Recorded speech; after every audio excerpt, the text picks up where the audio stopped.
Today's episode is brought to you by Legal Shield. Because peace of mind starts with being prepared. As a parent and an advocate, I know how important it is to have access to legal support, especially when navigating the challenges of autism advocacy. With Legal Shield, you'll have 24/7 access to a dependable network of attorneys for advice on every IEP meeting and school accommodation to understand your rights as a caregiver. Also, those transitional times for guardianship and other legal matters, such as trust, wills, and other things. It is affordable and easy to use and designed to give you the tools needed to confidently face life legal challenges. Whether you are dealing with contracts, legal documents, or simply just need advice, Legal Shield is here to help. Protect your family, advocate for your loved ones, handle life's curveballs with confidence. Visit the link in the show notes below to learn more how to sign up today. Legal Shield empowers families, one step at a time.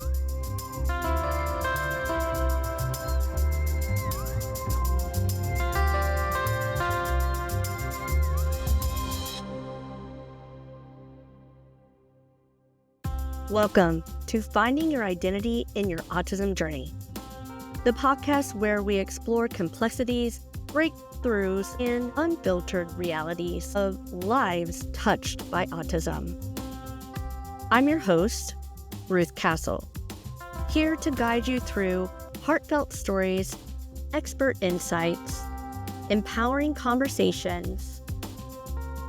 Whether you are a parent, a sibling, a grandparent, an educator, or an advocate, professional in the space, this is your space to find community. Ask the hard questions and uncover new possibilities.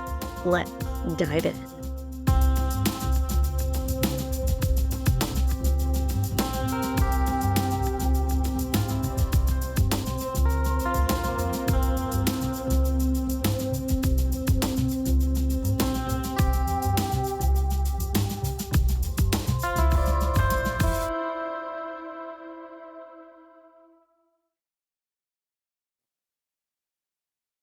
Welcome to Finding Your Identity in Your Autism Journey. I'm your host, Ruth Cassell, and today we are diving into a crucial topic: understanding the differences between nonverbal and mentally verbal individuals on the spectrum. This episode isn't just about labels. It's about breaking misconceptions, exploring alternative forms of communication, and giving you actionable insights and resources to better support your loved one. Nonverbal versus mentally verbal. What is the difference? So defining nonverbal and mentally verbal. Nonverbal reference to an individual who does not use verbal speech to communicate. This often includes those like alternative communication methods, such as like AAC, the augmented and alternative communication device, or letterboards. Mentally verbal describes an individual who may have spoken words or phrases, but struggles to use speech consistently to communicate. Sometimes social settings are too hard for them to communicate what they are truly meaning. Another thing I would like to highlight is Gestalt language processing. Gestalt processing learns language in chunks or scripts rather than just going through traditional word by word learning. While they may have speech, but their language is developing path differs, and it's significantly different. Unreliable speech. Some individuals may have speech but cannot consistently use it to communicate their thoughts accurately, and this can lead to misunderstanding about their cognitive abilities and their needs. We're going to look at the role of apraxia and its speech challenges and dive into exactly what is apraxia. Now, remember, in the last few episodes, I talked about apraxia a little bit, and there is some that comes with autism, but like I said, we're going to dive deeper into apraxia a little bit today, and it's going to have its own episode as well. Apraxia is a motor and speech disorder where the brain struggles to coordinate the movement needed for speech. This can make speech production inconsistent or impossible even if the individual understands language. So in my son's case, he has severe apraxia, so he has it in all the areas. So he has apraxic of speech, he has ocular apraxia, and he also has muscular apraxia. So this makes it difficult because his body is not talking to any of these that should be normal.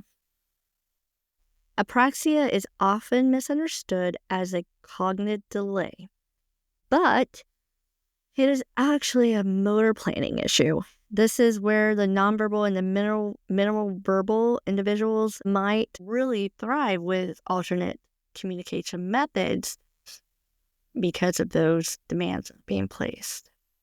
So let's dive into those alternative methods. Let's dive into alternative communication tools and strategies for our non-speakers' communication methods. Spelling to communicate. It is an approach that uses letterboards to help individuals express themselves. It also helps with regulation. If your body is not regulated, it is not going to be able to spell the words out on the letterboard. So regulation is before spelling. Even though they know how to spell, regulation is key. Key to everything for actually anyone. If you're not regulated, you can't do anything. You can't sit still long enough. It's not just for our kids. Regulation is huge. And that is a big component of spelling to communicate, is regulating your body and helping those nervous systems that aren't talking to each other learn how to talk to each other through verbal coaching. For my son, I'll give an example. My son will lay down on the floor, but I want him to do a task. He's not avoiding the task. Sometimes it looks like behavior, but it's not, because he can't get up. I know it sounds weird. He can't get up, but when I motor coach him, I tell him what he needs to do step by step. So he's laying on the floor. I was like, okay, I need you to roll over to your left side. Okay, we're going to push through our feet. Good. And I have to repeat it. Okay, push through your feet, push through your feet. Okay, now you're on your toes. Push, push, push. Get those heels down. Got it. Oh, good. And then he'll get up. So I explain it to you like that because there's a lot of motor coaching that goes on for just getting up sometimes. Sometimes there's a lot of motor coaching for him to come and sit down and do his work at the table. All right, let's bring our body to the chair. You got this. You can do this. Tell your body you can do it. Since utilizing this approach with my son, I have seen so much change in his behaviors because he wasn't able to convey, and I was thinking it was more behavioral, and it's not. It is actually because we didn't have an apraxic diagnosis.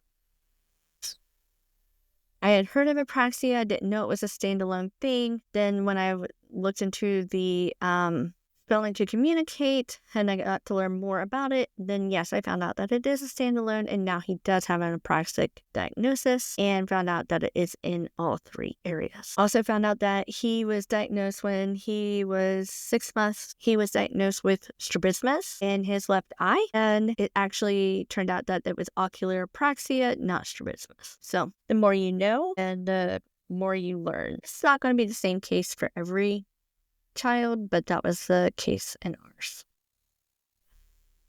Now, talking about AAC devices, you want to have tablets or a dedicated device just with the individual selected phrases for it. Now, for our AAC episode, I'm going to go in a little bit more about how to use it. My son is on a 77 grid that is actually what they recommend starting them out with, is a large grid with a lot of options. Some professionals are not going to agree with that. And I have done the Prolo Quo and one other one. It was something chat to talk. It's a free program, and I can put those in the resources below too in the show notes. But they say to start on the largest grid and then back down for scanning purposes, to teach them to scan. It's more about the software than the words. So I'm not saying going against the professionals that you work with in your life. This is a part where you would have to advocate, and it might not be the best for your child. I'm not saying that either. What I would do, no matter what AAC device you end up getting, you need to look at the recommendations from the tech side. Because how they are built, most, all of them are built by therapists. And there is a reason why they are the way they are. I encourage you to do your research on your own app when you get it, and then advocate, whether it be to the therapist or to the teacher, that they need to stay on that grid. Because I've had to do that, and my son has done very well on the 77 grid. We did not need to change it from the 77 grid. I did exactly how the program said to run the program that they wrote. So I'm running the application for the AAC device just as it was designed. Yes, there are some modifications for my child. It is not right out of the box, but it is still on a 77 grid, and there is a science to it, and there's a science behind each one. So now we're going to talk about sign language. Sign language can be useful for mentally verbal individuals who can physically produce the signs. So like in my son's case with his apraxia, he can only do a few signs that you will actually know what they are, like universal, like actual sign language. Then there's some that I know that is modified, which are not. I just know what it means. So sign language is great for those mentally verbal individuals. Why the alternative communications, why they're so essential? It validates the individuality for the child to be able to communicate their complex thoughts and emotions, and regardless of their verbal ability. I mean, my son, he will tell me on his AAC, make me French fries air fryer, or I want YouTube. I love YouTube. He absolutely loves to tell me things with his AAC. Spelling to communicate. I have so many good stories from him spelling to communicate, not only just about regulation, but I will give you guys a real good one. I was spelling with him, and I misspelled the word. I misspelled it, and he went and fixed it. And then we were spelling on the board, because there's two different ways that we do it. One's for regulation, and then one is to become an open speller, which means that he can get his open thoughts out of spelling and stuff. But he has to get more motor control. My son's not there yet because of his motor control. But when we were spelling on the board, I was trying to get him to get another letter. But the problem was that I was wrong and he was right. So he was correcting me. And I was like, okay. And what was funny is that happened in front of his practitioner too. And she just started laughing because she didn't catch it either. So that's funny. It's very funny. So I love that he is, opening up and like, no, Mom, like you spelled it wrong. The word that I spelled wrong was, I don't remember the one on the board, but I remember the one that we were doing for motor regulation, and it was lizard. I spelled lizard wrong. And he looked at the word, it was like, and looked back at me because he knew I put it up on the wall. And he fixed it before we did motor. And yeah. So, I mean, that's wonderful. He knows that the word was spelled incorrectly.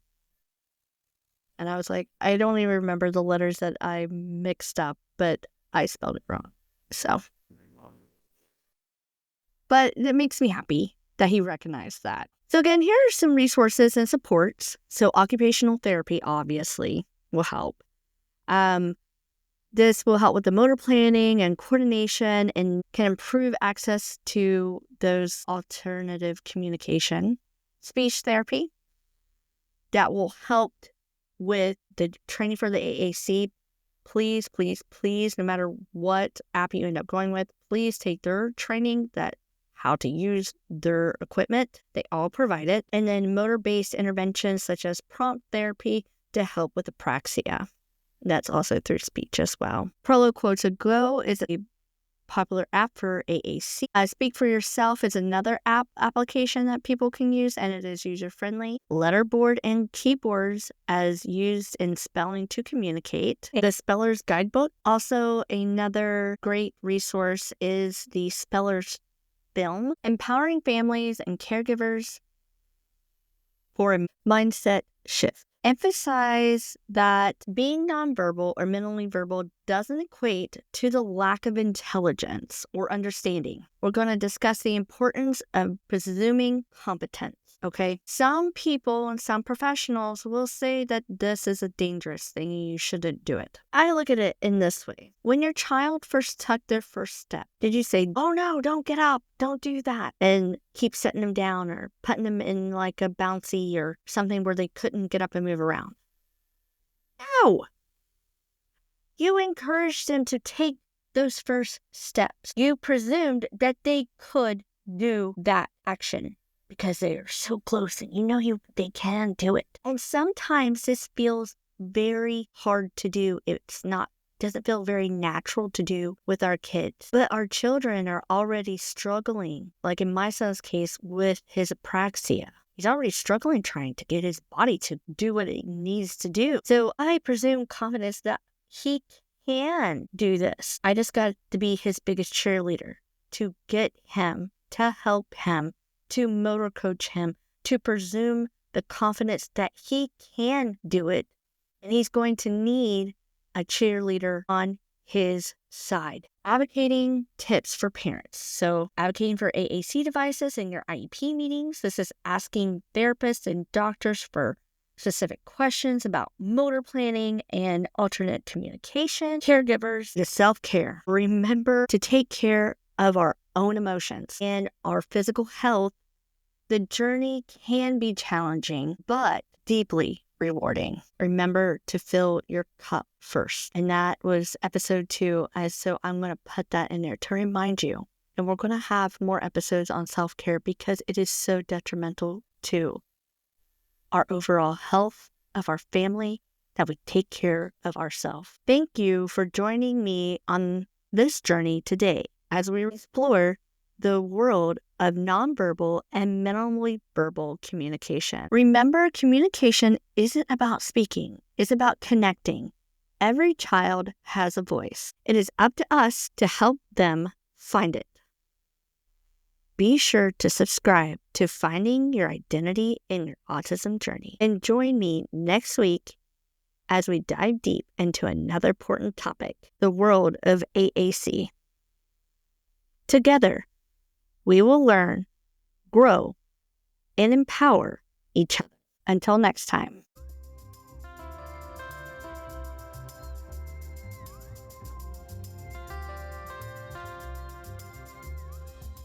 Thank you for tuning in to Finding Your Identity in Your Autism Journey.